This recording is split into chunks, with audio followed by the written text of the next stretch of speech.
Hello, can you hear me? No? Better? Okay, we got it. There and Back Again is the title of my presentation. And to introduce myself, as Dimitri said, I'm Eric Parks. I'm one of the 6 co-founders of GiftMe. We're a Greek tech company, and what we've done is we've created a platform that allows you to send enhanced messages between smartphones. Now, working in a startup has its perks. You know, on the other one hand, as Apostolos pointed out, more or less you work 24/7 around the clock. But on the other hand, you have these nice, living room kind of spaces. You have the sofas, you sit down, and it's different than a corporate culture. You get to talk, to lunch there, to discuss, to relax, to brainstorm, and sometimes cool ideas come out. Amazing ones, or very silly ones. And that was kind of the point, because the other day one of my partners actually stood up around noon. It was after crunch time. We'd been working, and he says, I feel like a pirate, he said, and I think we're on a pirate ship. And it was funny because I knew what he was talking about. It was odd. There was this sense of excitement and risk, the sense of an award.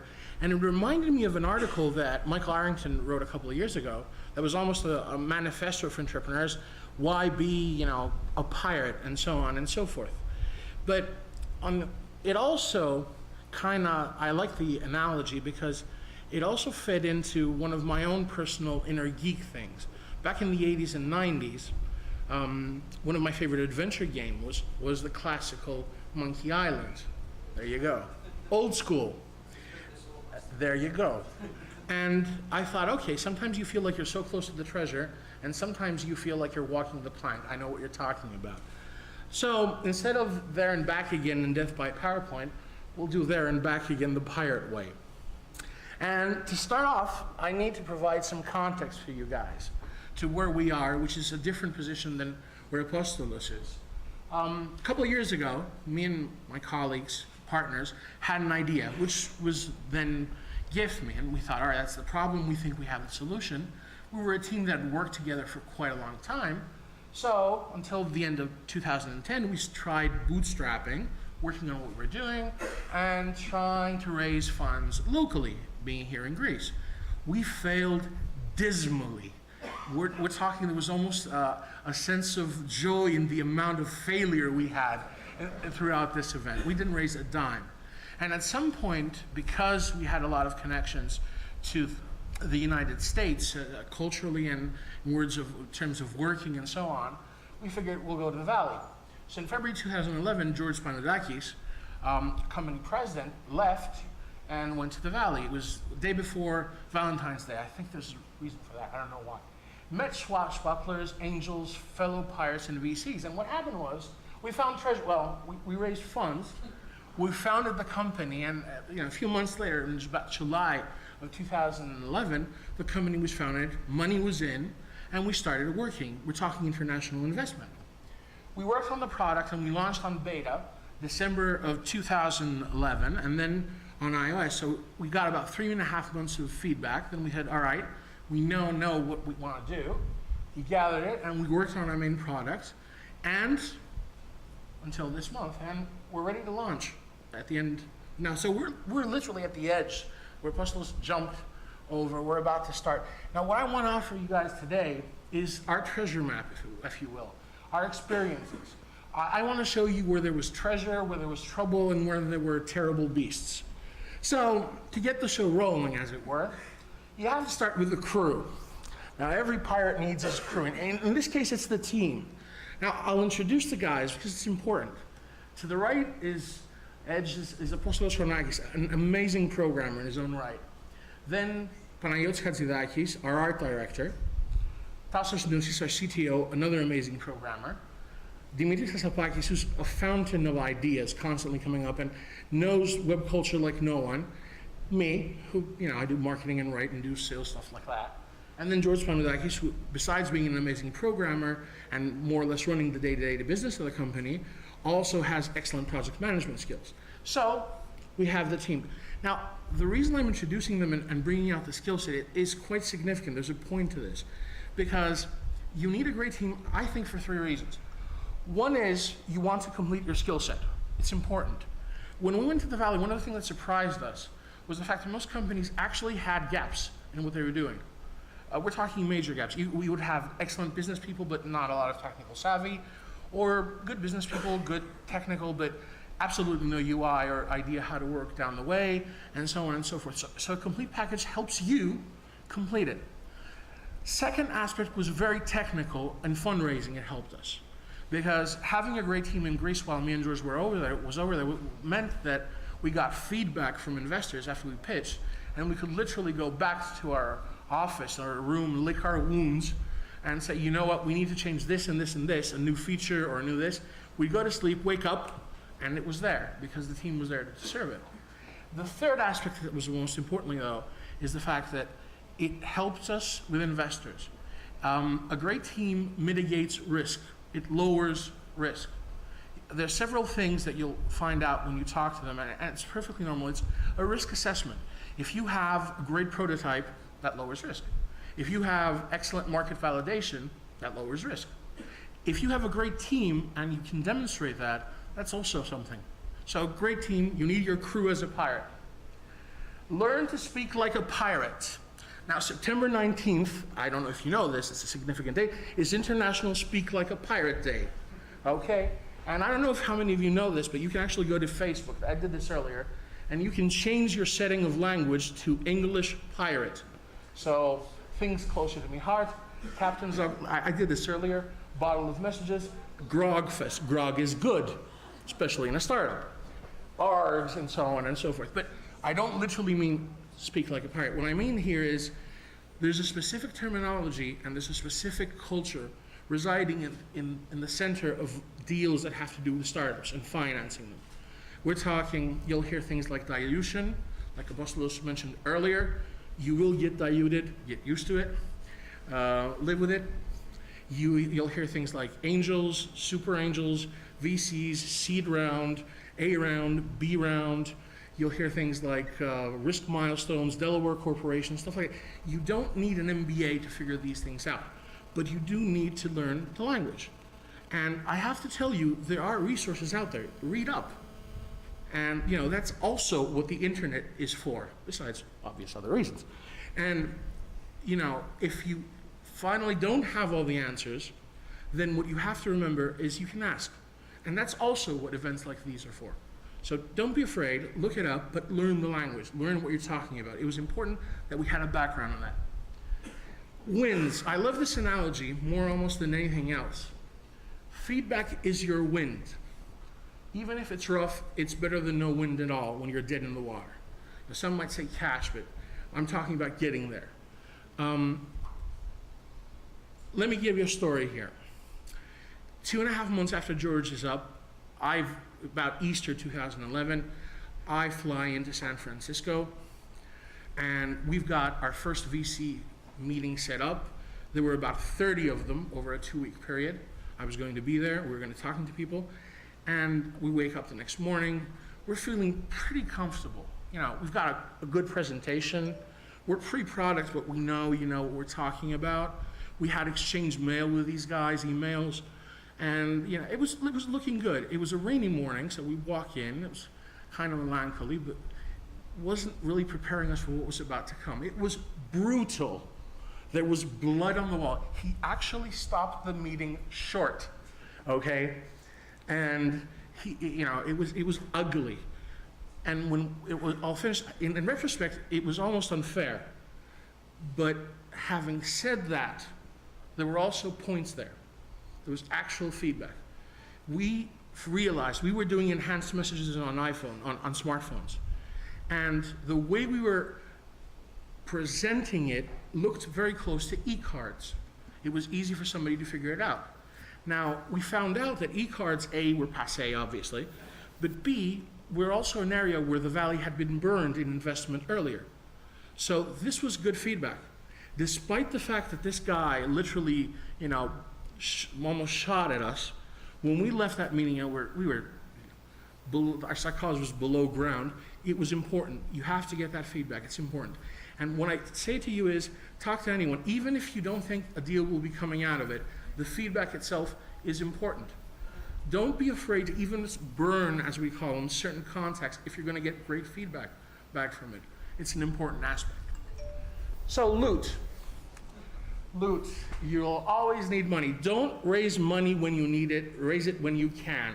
It's true, but it's true. Keep your cash flow healthy. And here I think the main important thing, the phrase I'd like to introduce to you guys, is burn rate. Burn rate is a very specific term. It's very easy to understand. It's basically when you have a knowledge-intensive enterprise like startups, tech startups, your main, besides marketing and so on, your main cost is going to be paying the bills at the end of the month, paying the people. So what's your burn rate? 20, 30, 40 grand a month. So you divide that by the capital and you know how many months of life you still have. And one of the advantages I have to see with keeping our R&D and development here in Greece, our development here in Greece, is the fact that right now we have a team of 14 people working on GiftMe. I doubt we could probably pay 4 in the States for the burn rate we have right now. And we're talking very skilled people. So there are advantages even in the crisis, but keep your money on the line. And also, you'll always need money, but keep it smart. There's always a temptation to just, come on inside and say, okay, somebody's giving me cash. Well, here's another story here from what happened to us. We were in Palo Alto and a Russian delegation came by, and we were presenting in one of the incubators there, and they were very impressed with what we were saying. So a Ukrainian gentleman, came up, discussed things with us, very serious, and said, you guys are asking, for about $500,000 to $700K. I don't think you need that much money. I think you need $5 million. And I'm willing to write a check for that right now. But I don't believe in all this growth stuff, sell, work, go on. I want us to work this from day one into making it a monetizing enterprise. So we try to explain that we're not at that phase. We weren't at a monetizing phase. We're trying to validate our product. Won't you try? And the mix wasn't there. So I find myself in the incredible position of having to write an email to a gentleman who was offering $5 million saying, no, thank you. And the other thing is, once you find the money, try and make it smart.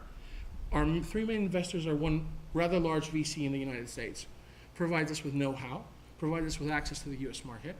A Russian company who found in our product a continuation of what they're doing already, and a Taiwanese super angel who has 6 successful exits in China that provides us access to that market. So it's important because it is smart money. Allies, advisors are critical. Now I'm pointing to advisors and I have to say they're your ambassadors. Build up a good advisory board. We're talking to people who will provide you insights, networking, they'll provide you with knowledge of how to work around problems because they've seen them before. It's critically important. And I have to say we're blessed with a great team of a great advisory board. Normally what happens is they get a small equity amount for the time they're not paid for what they do on a salaried basis, but it's important to get them. They come in 2 flavors, passive and active, generally speaking. Passive, well, if you can get Bill Gates on board, good for you. I probably suspect he won't be doing a lot for the company, but it's great to have him because it shows he's respected, he thinks enough of your company to actually come in. Active investors, active advisors rather than their hand, are people who are on the ground, who are there, who are running, basically part of the team. Pay as much attention to your advisory board as you do to any part of building your team. So, scars, you're gonna make mistakes. A lot of them. We made quite a few. So, get used to that. In our case, our big one was we found out that things take more time.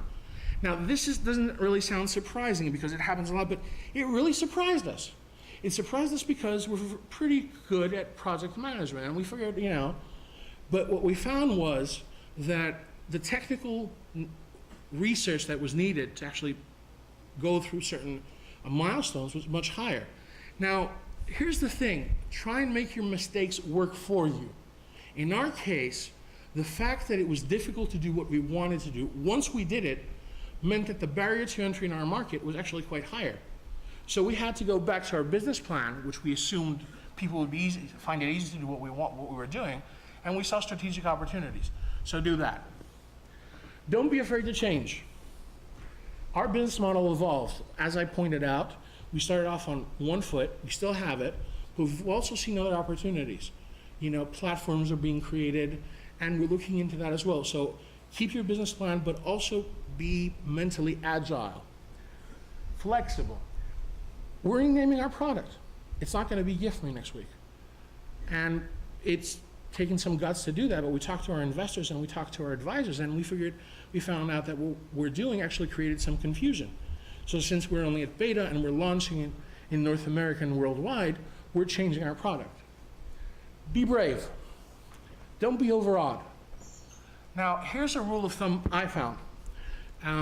Generally speaking, the importance of a VC is inversely proportional to the size of its boardroom, which means the bigger, the more important the VC, the smaller the boardroom, and the less pretentious they are. They're really cool people. And this is an important factor. So don't be rude or arrogant by any means. Be respectful, but treat them on an equal footing when you discuss with them. It's important to go with that kind of mentality in negotiations. And remember that that's their job. They want to be in the deal flow as well, as much as you want their money. So remember when you're pitching that the Zuckerbergs and the Pages and so on, we're also there doing the same thing. You're in good company. And be willing to bet the ship. At some point, you're going to be asked, like Apostolo says, what are you willing to put down? And unless you're willing to say, I'm going to put everything down and look yourself in the eye, you will be asked this. If they don't see that passion, it's not going to happen. Finally, be nice. Don't be this pirate. This is LeChuck, by the way. Don't be this pirate. To translate it, be this pirate. And there's a reason for this. Because when we walked out of that brutal first meeting and then we came up to the second one, we met with an excellent, I'm looking at the time, by the way, just to keep it on. We came to an excellent VC, which were great and really helped us along. And they gave us excellent advice, who to talk to and so forth and so on. So that's important. It's very important to keep these kind of relationships. It helped us, mentally speaking. It was still a no, but the way the no was made was a huge difference, and that's important. So we've also kept that paid forward. So what we're doing is we have an open door policy. We take part in these events, and anybody who wants to ask anything, please come up. We can share our experience. Finally, a poem by Emily Dickinson about the sea. Exultation is the going of an inland soul to sea, past the houses, past the headlands, into deep eternity. Bred as we among the mountains, can the sailor understand the divine intoxication of the first league out of land? So that first league out of land. But that's a bit poetic and lyrical. My own saying is probably, yo ho ho, a pirate's life for me. Thank you very much.